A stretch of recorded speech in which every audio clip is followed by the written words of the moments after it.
अब करते हैं एग्जाम्पल नंबर 9। क्या है देखते हैं। लिखा है express the ratios of cos a tan a and sec a in terms of sine a. तो देखो ये जो रेशियोज हैं कॉस ए टेन ए सेक ए, इसको साइन ए के टर्म में लिखना है। ठीक है, देखो यार, मैं तो कॉस ए का तो आपको बता ही देता हूँ। आपने देखो एक फॉर्मूला पढ़ा हुआ है, sine square theta plus cos square theta equal to 1, ये होता है। अब कॉस स्क्वायर थीटा को मैं क्या लिख सकता हूँ, 1 माइनस साइन स्क्वायर थीटा। ठीक है, और कॉस थीटा को मैं क्या लिख सकता हूँ, under root 1 minus sine square theta.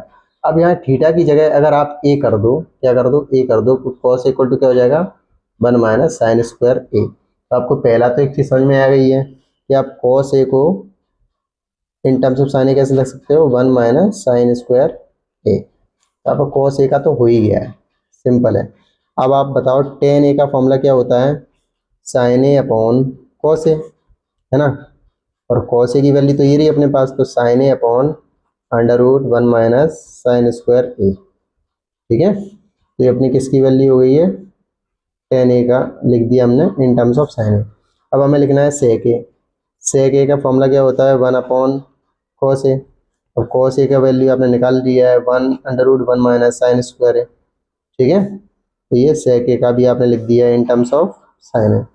तो यहाँ पे ये एग्जाम्पल कंप्लीट हो चुका है।